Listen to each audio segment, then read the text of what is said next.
ఓం శ్రీ మహాగణాధిపతయే నమః. శ్రీమాత్రే నమః. ఆనంద నిలయం ఛానల్ ప్రేక్షకులందరికీ నా నమస్కారం. నేను మీ ఆచార్య ప్రసాద్ గురూజీ. ఈరోజు మనం ఈ వీడియోలో ప్రతి మనిషి తన జీవితంలో పాటించవలసిన 50 నియమాల గురించి తెలుసుకుందాం. ముందుగా ఈ వీడియో చూసే ముందు ఒక లైక్ కొట్టి మా ఛానల్‌ను సబ్స్క్రైబ్ చేసుకోండి. అలాగే జై శ్రీరామ్ అని కామెంట్ చేయండి. ప్రతి ఒక్కరూ నిత్య జీవితంలో తప్పకుండా ఈ 50 నియమాలను పాటించాలి. మన దేశం, మన సమాజం బాగుంటేనే మనం కూడా బాగుంటాం. సకల ప్రాణికోటి క్షేమం ఆలోచించిన మన పూర్వీకులు మనిషిని మహర్షిగా మార్చేందుకు కావలసిన నియమాలను ఏర్పరచారు. మన పూర్వీకులు కూడా అలానే జీవించారు. మరి మనం పాటించవలసిన ఈ నియమాలు ఏవో ఇప్పుడు మనం ఈ వీడియోలో తెలుసుకుందాం. మంత్రోపదేశం చేసిన వారు మాత్రమే గురువు, తక్కిన విద్యలు నేర్పినవారు అధ్యాపకులు మాత్రమే. అట్టి గురువును ఎటువంటి పరిస్థితులలోనూ నిందించరాదు. ఆయన ఎదురుగా ఉన్నప్పుడు కాళ్ళు చాపి కూర్చోరాదు. తల్లిదండ్రులను పూజించాలి. ఎట్టి పరిస్థితుల్లోనూ వారిని దూషించరాదు. భోజనం చేసేటప్పుడు తూర్పు, ఉత్తర దిశల వైపు ముఖం చేసి తినాలి. నడుస్తూ కానీ, నిలబడి కానీ మలమూత్రాలు విడవరాదు. అలాగే దేవాలయాల్లోనూ, గోశాలలోనూ మలమూత్రాలు విడవరాదు. అలాగే పవిత్ర నదులలో స్నానం చేసేటప్పుడు మలమూత్రాలు విడిస్తే అది మహాపాపంగా పరిగణించబడుతుంది. మలమూత్ర విసర్జన ఉత్తర, దక్షిణ దిశలుగా మాత్రమే చేయాలి. బట్టలు ధరించకుండా నదులలో స్నానం చేయరాదు. సంకల్పం చెప్పకుండా నది స్నానం చేస్తే అలాంటి స్నానం రోజూ ఇంట్లో చేసే స్నానంలాగే పరిగణించబడుతుంది. తూర్పు, దక్షిణ దిశల వైపు తలపెట్టి నిద్రపోవాలి. ఉత్తరం, పశ్చిమం వైపు తలపెట్టి నిద్రిస్తే వారు ప్రమాదాల పాలవుతారని మార్కండేయ పురాణంలో చెప్పబడింది. చెట్లు, దేవతా విగ్రహాలు ఈశాన్యంలో ఉంటే వాటిని బరువులుగా భావించి తీసివేయమని సలహా ఇచ్చేవారు 7 జన్మలు ఉబ్బసపు రోగులుగా పుడతారు. ఈ పనులు చేయుట దైవద్రోహం కనుక ఇలాంటివి చేయరాదు. నిజం తెలుసుకోకుండా ఎవరినీ నిందించరాదు. అభాండాలు వేయరాదు. అలా చేస్తే అవతలి వారి పాపాలన్నీ ఎవరైతే అభాండాలు వేస్తారో వారికి చుట్టుకుంటాయి. 2 చేతులతో ఎప్పుడు కూడా తల గోక్కోరాదు.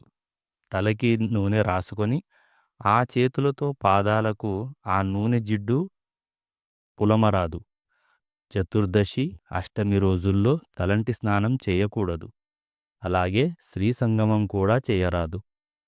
ఇతరుల చెప్పులు, వస్త్రాలు అస్సలు ధరించకూడదు. పిసినిగొట్టుతో, శత్రువుతో, అసత్యం పలికేవాడితో, భర్తను తిట్టే స్త్రీతో కలిసి భోజనం చేయటం మహాపాపం.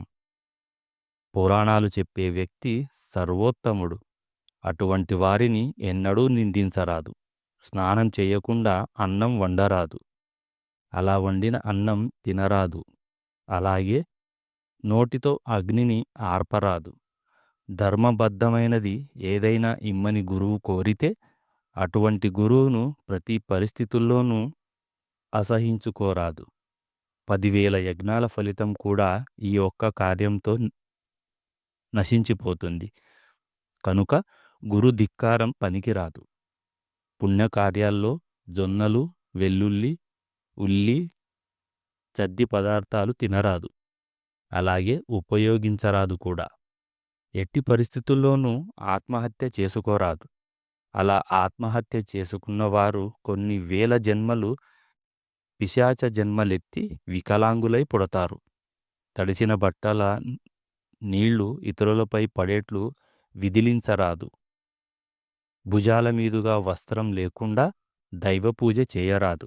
అలాగే భోజనం కూడా చేయరాదు. అన్నం తిన్న కంచంలో చెయ్యి కడుక్కోరాదు. చెయ్యి కడిగిన తర్వాత ఆ చేతిని విదల్చరాదు. తెలిసిన వారి మరణ వార్త విన్న వెంటనే గాని, పురిటి వార్త విన్న వెంటనే కాని కట్టుబట్టలతో స్నానం చెయ్యాలి. కూర్చొని తొడలు కాళ్ళు ఊపరాదు. అలా ఊపినవాడు వచ్చే జన్మలో కుంటివాడిగా పుడతాడు. ఏకాదశి నాడు ఎన్ని అన్నం మెతుకులు తింటే అన్ని పురుగులు తిన్నట్టు లెక్క అని శాస్త్ర ప్రవచనం. కావున అన్నం భిన్నంగా చేసుకొని తినాలి. ఒక్క జ్యేష్ఠశుద్ధ ఏకాదశి నాడు మాత్రం ఫలాహారం కూడా పనికిరాదు. 11 సంవత్సరాల లోపు వాళ్ళు, 60 ఏళ్లు దాటిన వారికి ఈ నియమం వర్తించదు. తూర్పు ఉత్తరముఖంగా దంతధావనం చేయాలి. పడమర దక్షిణ దిక్కుగా నిలబడి దంతధావనం చేయకూడదు. ఒకేసారి నీరు నిప్పు 2 చేతులతో గాని ఒకే చేత్తో గాని పట్టుకెళ్లరాదు.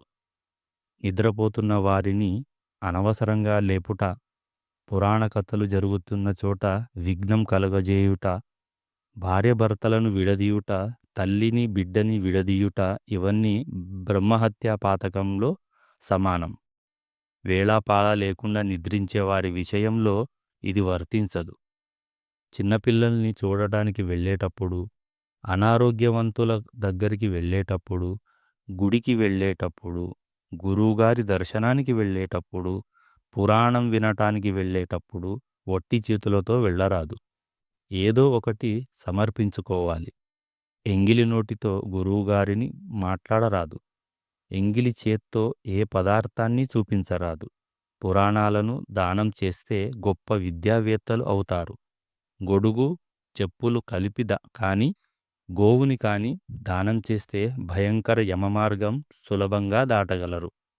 సువర్ణదానం చేసేవారు ఐశ్వర్యవంతుల ఇళ్లలో పుడతారు. ఒకరి బట్టలు ఇంకొకరు కట్టరాదు. ఒకరు తీసివేసిన జంజం ఇంకొకరు ధరించరాదు. వ్యసనపరులతో మూర్ఖులతో వాదోపవాదనాలు చేయరాదు. కాశీలో గురుపూజ చేసిన వారికి కైలాసవాస సౌఖ్యం లభిస్తుంది. ఆలయంలో ఆత్మప్రదక్షిణ అన్నప్పుడు తన చుట్టూ తాను తిరగరాదు. నమస్కారం చేస్తే చాలు. గుడి చుట్టూ ప్రదక్షిణం మాత్రమే చెయ్యాలి. విష్ణు ఆలయంలో 4 ప్రదక్షిణలు, అమ్మవారి గుడిలోనూ శివాలయంలోనూ 3 ప్రదక్షిణాలు చెయ్యాలి. శివాలయంలో కొబ్బరికాయను కొట్టిన తర్వాత ఒక చిప్పను మనకు ఇచ్చిన దానిని ఇంటికి తెచ్చుకోవాలి. బహిష్టు సమయంలో పొయ్యి వెలిగించి అన్నం వండిన దాన్ని తినరాదు. సంధ్యా సమయంలో నిద్ర, భోజనం, సంభోగం, ఇల్లు ఊడ్చడం చేయరాదు. నిలబడి కాని అటు ఇటు తిరుగుతూ కాని అన్నం తినడం వల్ల క్రమంగా దరిద్రుడు అవుతాడు. రాబోయే జన్మలో బిచ్చగాడు అవుతాడు. ఆదివారం, శుక్రవారం, మంగళవారం తులసి ఆకులను కోయరాదు. చీటికి మాటికి ప్రతిజ్ఞలు చేయుట, ఒట్టు పెట్టుట దోషం. నోట్లో వేళ్లు పెట్టుకొనుట, గోళ్లు కొరుకుట వంటివి చెయ్యరాదు. గురువు ద్వారా మంత్రోపదేశం పొందని వాడు ఎన్నటికీ కూడా తరించలేడు. కనుక గురువు దగ్గర ఉపదేశం పొంది తీరాలి. చీకటి పడ్డాక పువ్వులు, ఆకులు చెట్ల నుండి కోయరాదు. దేవాలయ ప్రాంగణంలో ఉమ్మడం, పొగ త్రాగడం రెండూ కూడా నిషిద్ధాలే. గురువులకు, అర్చకులకు, పౌరాణికులకు సరిగ్గా పారితోషికం ఇవ్వక వారికి రుణపడేవారు 100 జన్మలు కుక్కలుగా, చండాలులుగా పుట్టి అష్టకష్టాలు అనుభవిస్తారు. ఇంట్లో విగ్రహాలు ఉంటే ఏమీ ప్రమాదం లేదు. పరుల అపకారం కోరి పూజలు చేసేవారికి మాత్రమే నియమాలు, తక్కిన వారికి ఏ నియమాలు లేవు. తీర్థం తీసుకున్నాక ఆ చేతిని నీటితో కడుక్కోవాలి తప్ప అరచేతిని తలపై రాసుకోరాదు. నిద్ర నుండి లేవగానే ముందుగా అరచేతులను దర్శించి వామన నామస్మరణ చెయ్యాలి. పాచిముఖంతో అద్దాన్ని చూసుకోరాదు. ఉపవాసం ఉన్నప్పుడు, జాగరణ చేసేటప్పుడు పరుల దోషాలు తలుచుకోరాదు. శివాలయంలో నందికి దగ్గరగా దీపారాధన చేయరాదు. దీపాన్ని కొంచెం దూరంగా ఉంచాలి. తల వెంట్రుకలతో కూడిన ఆహారాన్ని పండితులకు, గురువులకు పెట్టరాదు. సాధ్యమైనంత జాగ్రత్త వహించాలి. పొరపాటున అన్నంలో వెంట్రుకలు వస్తే ఆ అన్నం తీసేసి మళ్ళీ వడ్డించి నెయ్యి వెయ్యాలి. అన్నం తింటున్న వారిని తిట్టరాదు. అలాగే దెప్పి పొడవరాదు. స్నానం చేశాక శరీరం తుడుచుకొని తడిపొడి తువ్వాలు కట్టుకొని పూజ చేయరాదు. అలాగే పూజ గదిలోకి ప్రవేశించరాదు కూడా. పూర్తిగా ఆ తువ్వాలను తుడిపి నీరు పిండి మాత్రమే కట్టుకోవాలి. లేదా వేరే శుభ్రమైన వస్త్రాలు పూజకు ధరించాలి. తరచుగా కాలినడక పుణ్యక్షేత్రాలు దర్శిస్తే మంచి జన్మలు కలుగుతాయి. దీనిని కాయక తపస్సు అంటారు. భోజనం చేసేటప్పుడు వేసుకున్న వస్త్రాలు ఉతికి ఆరవేయకుండా వాటితో దైవపూజ చేయరాదు. శవాన్ని శ్మశానం దాకా మోసినా, శవాన్ని ఇంటి దగ్గర ఉండటానికి అనుమతినిచ్చినా నరకానికి పోకుండా స్వర్గానికి పోతారు. గృహప్రవేశ కాలంలో కానీ ఏడాదిలోపు గాని ఆ ఇంట మణిద్వీప పారాయణం చేయడం చాలా మంచిది. ఇది వాస్తుదోషాలను పరిహారిస్తుంది. పుట్టినరోజు నాడు దీపాలు కాని కొవ్వొత్తులు కాని ఆర్పరాదు. నోటితో అగ్నిని ఊదుట మహాపాపం. అటువంటి వారు గ్రహణపు మోరితో మళ్ళీ పుట్టి దుఃఖాలు పొందుతారు. శుక్ర, శనివారం వంటి నియమాలు పెట్టుకున్నవారు హోటల్లో టిఫిన్లు తినుట కానీ అలాంటి అల్పాహారంతో ఉల్లి వాడుట గాని నిషేధము. ఇది ప్రయాణం మధ్యలో ఉన్నవారికి వర్తించదు. చీటికి మాటికి యజ్ఞోపవీతం తీసి పక్కన పెట్టడం, తాళి తీసేస్తుండడం రెండూ భయంకరమైన దోషాలే. విజయదశమి, శివరాత్రి వంటి పర్వదినాల్లో మాంసాహారం, ఉల్లి అస్సలు తినరాదు. దీపాలు పెట్టే వేళ తల దువ్వుకోరాదు. ఇలా చేస్తే గనక స్త్రీలకి 100 జన్మలలో వైధవ్యం కాని అసలు పెళ్లి జరగకపోవడం కానీ జరుగుతాయి. దీపారాధనకు ఒక కుంది మాత్రమే వాడినప్పుడు అందులో 3 వత్తులు వేయాలి. మాడిన అన్నం, అడుగంటిన పాయసం, కంపు వచ్చే నెయ్యి ఇటువంటివి నైవేద్యానికి పనికిరావు. కొబ్బరికాయ కొట్టాక వెనుకవైపు పీచు తీయాలని నియమం కూడా తప్పనిసరి కాదు. శుభ్రత కోసం పీచు తీయవచ్చు. ఒకవేళ తీయకపోయినా దోషం ఏమీ లేదు. కొబ్బరికాయను నీళ్లతో కడిగి కొట్టడం చాలా తప్పు. కొబ్బరికాయను పీచు తీశాక నీళ్లతో అస్సలు కడగరాదు.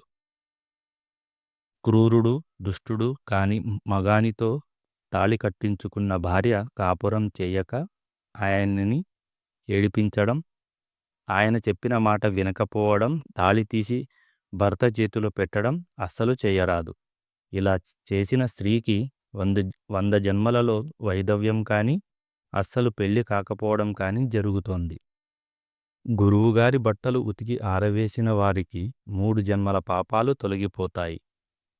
ఇంటికి గురువు వస్తే వెంటనే లేచి నిలబడి ఎదురుగా వెళ్ళి లోపలికి గౌరవంగా తీసుకొచ్చి ఉచితాసనం మీద కూర్చోబెట్టకుండా ఆయనను మాట్లాడరాదు. ఇక గురువుగారు బయలుదేరేటప్పుడు బయటకు వచ్చి గురువుగారి వెంట కొంచెం దూరం నడవాలి. ఆలయ ప్రాంగణంలో అర్చకుడి పైన కేకలు వేయరాదు. అర్చకునిలో దోషం ఉంటే బయటకు పిలిచి ఆయన్ను మందలించాలి. లేదా మరీ దుష్టుడైన అర్చకుడైతే 3 మాసాల జీతం ఇచ్చి ఆ పదవి నుండి తొలగించి వేయాలి. ఇవే మన పూర్వీకులు పాటించిన మహత్తరమైనటువంటి నియమాలు. ఇవన్నీ పాటించడం ద్వారా సాధారణ మనిషి మహర్షిగా మారి జీవితం ధర్మబద్ధంగా, సంతోషంగా సాగిపోతుంది. సమాజం బాగుంటేనే మనం కూడా బాగుంటాం. వ్యక్తిగత శుభం, కుటుంబ శ్రేయస్సు, దేశహితం ఇవన్నీ కూడా మన నిత్య జీవితపు నియమాలను ఎంతగా పాటిస్తున్నామన్న దానిపై ఆధారపడి ఉంటాయి. ఈ నియమాలను పాటించడమే కాకుండా తదుపరి తరాలకు కూడా అందించి సంస్కృతిని కాపాడుకోవడం మన బాధ్యత. సర్వే జనా సుఖినో భవంతు. ఈ వీడియో గనుక మీకు నచ్చినట్లయితే ఒక లైక్ కొట్టి మా ఛానల్ను సబ్స్క్రైబ్ చేసుకోండి. జై శ్రీరామ్.